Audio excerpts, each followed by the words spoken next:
ॐ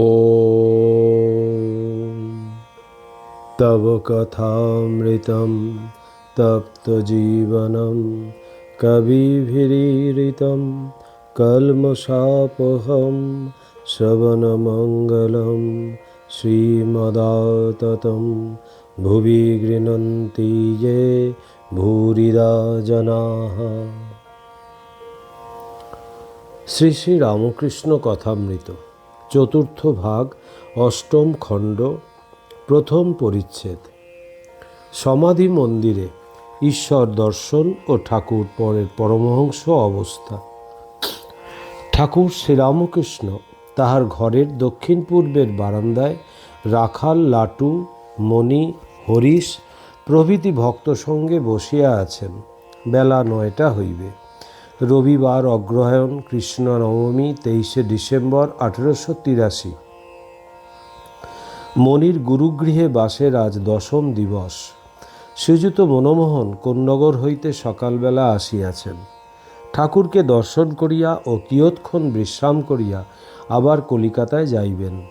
হাজরাও ঠাকুরের কাছে বসিয়া আছেন। নীলকণ্ঠের দেশের একজন বৈষ্ণব ঠাকুরকে গান শোনাইতেছিলেন। বৈষ্ণব প্রথমে নীলকণ্ঠের গান গাইলেন।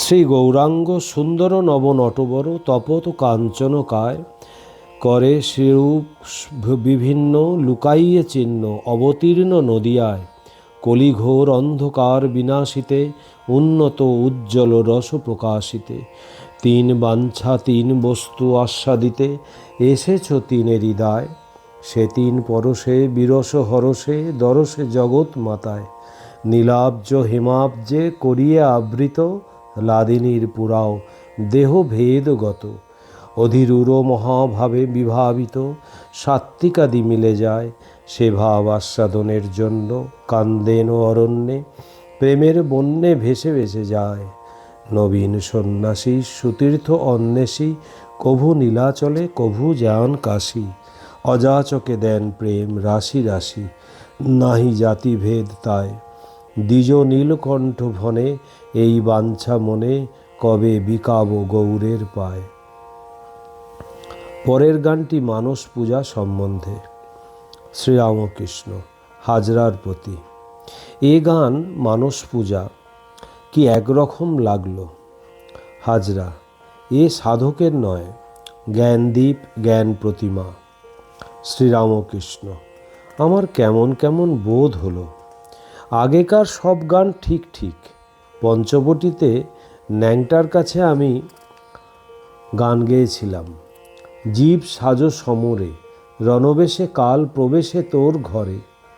আর একটা গান, দোষ কারু নয় গো মা আমি সখাত সলিলে ডুবে মরি শ্যামা। ন্যাংটা অত জ্ঞানী, মানে না বুঝেই কাঁদতে লাগলো। এসব গানে কেমন ঠিক ঠিক কথা। ভাব শ্রীকান্ত নরকান্ত কারীরে নিতান্ত কৃতান্ত ভয়ান্ত হবি। পদ্মলোচন আমার মুখে রামপ্রসাদের গান শুনে কাঁদতে লাগলো।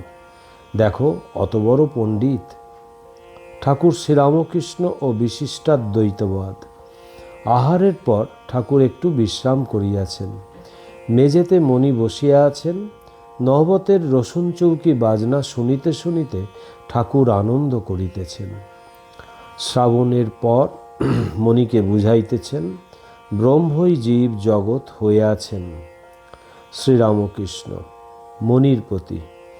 কেউ বললে অমুক স্থানে হরিনাম নাই, বলবামাত্রই দেখলাম তিনিই সব জীব হয়ে আছেন। যেন অসংখ্য জলের ভুরভুরি, জলের বিম্ব।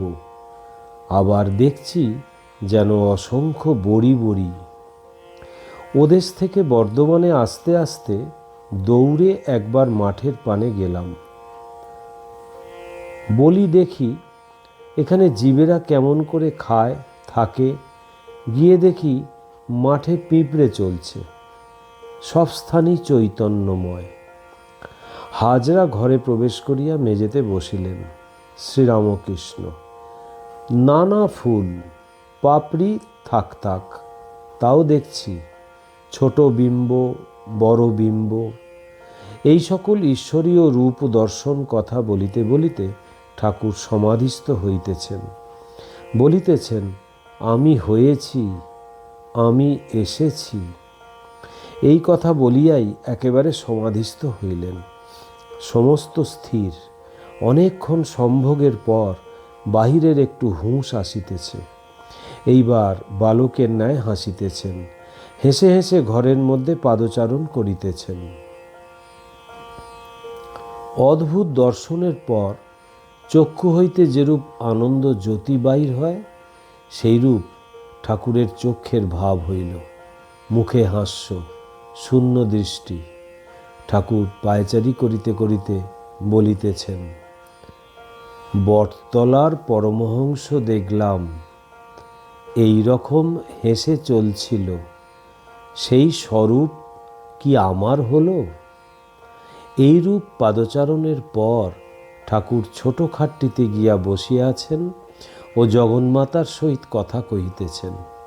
ঠাকুর বলিতেছেন, যাক, আমি জানতেও চাই না মা, তোমার পাদপদ্মে যেন শুদ্ধা ভক্তি থাকে। মনির প্রতি ক্ষোভ বাসনা গেলেই এই অবস্থা। আবার মাকে বলিতেছেন, মা, পূজা উঠিয়েছ, সব বাসনা যেন যায় না। মা, পরমহংস তো বালক, বালকের মা চাই না? তাই তুমি মা, আমি ছেলে। মার ছেলে মাকে ছেড়ে কেমন করে থাকে?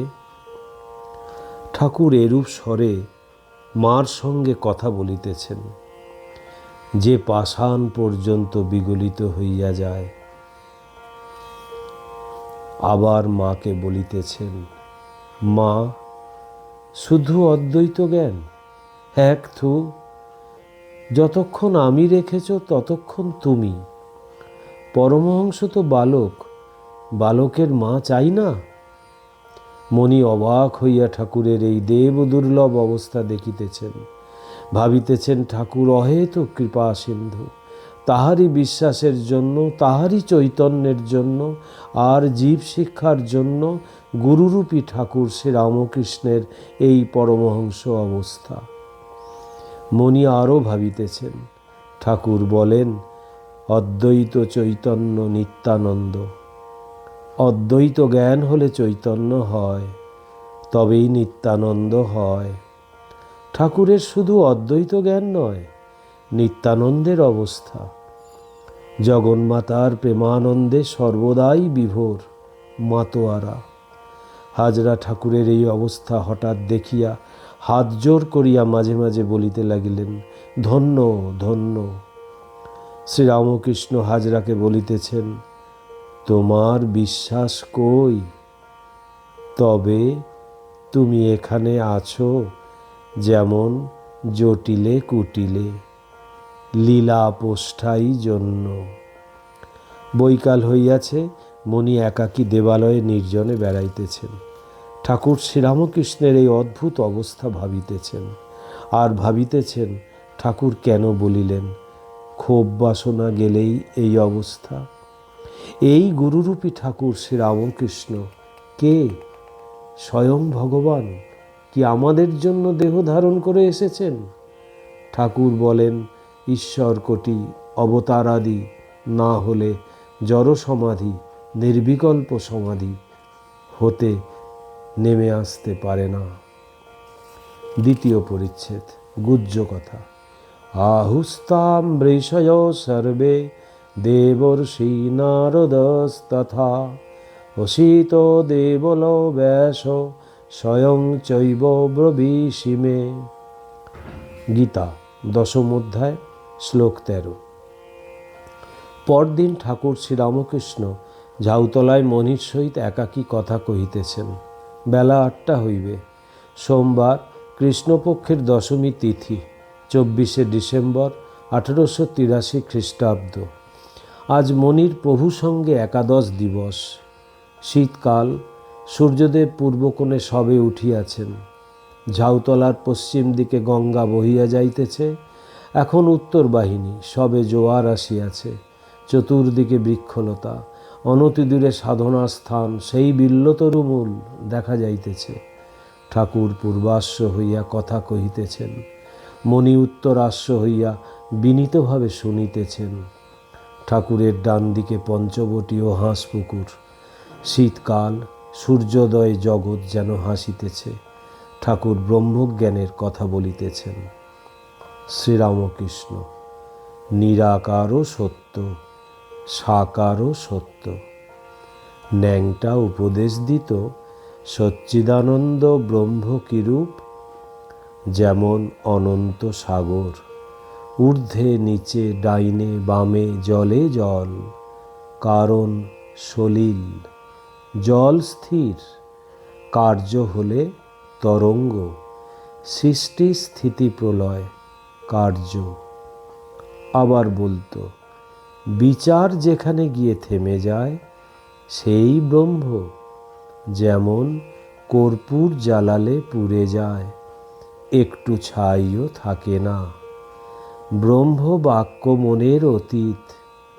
লুনের পুতুল সমুদ্র মাপতে গেছিল, এসে আর খবর দিলে না, সমুদ্রেতেই গলে গেল।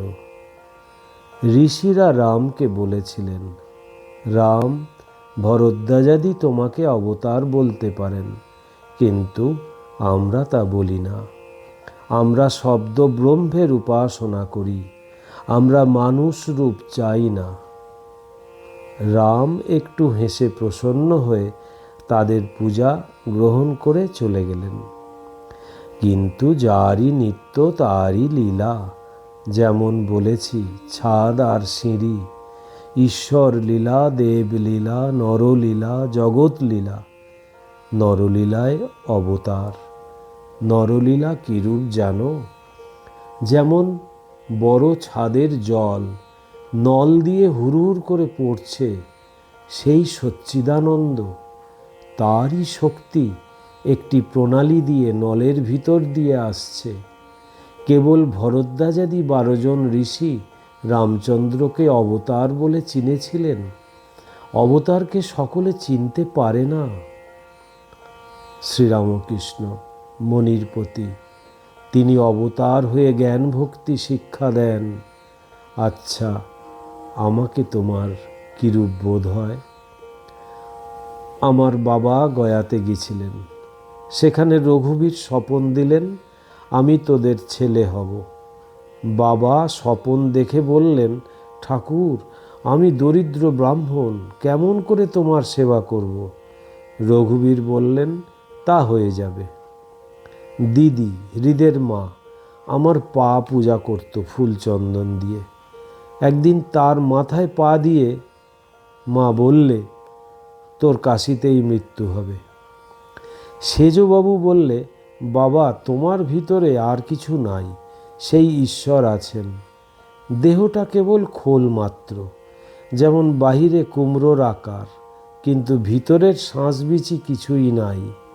তোমায় দেখলাম যেন ঘোমটা দিয়ে কেউ চলে যাচ্ছে। আগে থাকতে সব দেখিয়ে দেয়।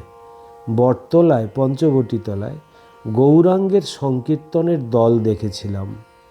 তার ভিতর যেন বলরামকে দেখেছিলাম, আর যেন তোমায় দেখেছিলাম।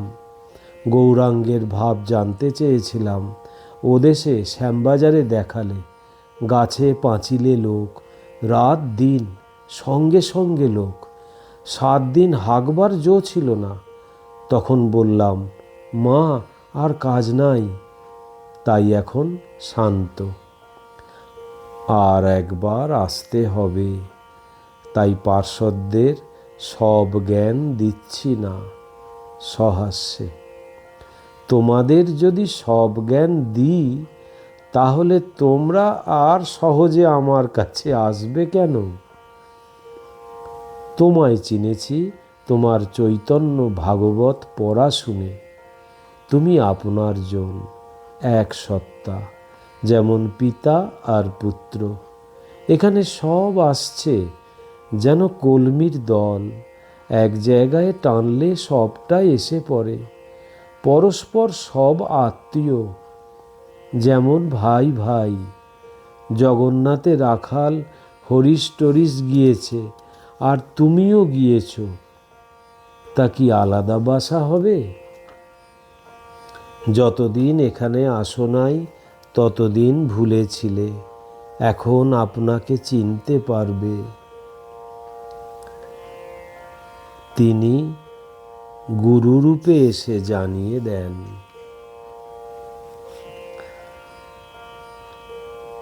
ওম নিরঞ্জনম নিত্যম অনন্তরূপম ভক্তানুকম্পাধীত বিগ্রহং বৈ ঈশাবতারম পরমেশমিড্ডম তং রামকৃষ্ণং শিরসা নমামহম। শ্রীরামকৃষ্ণ অর্পণমস্তু।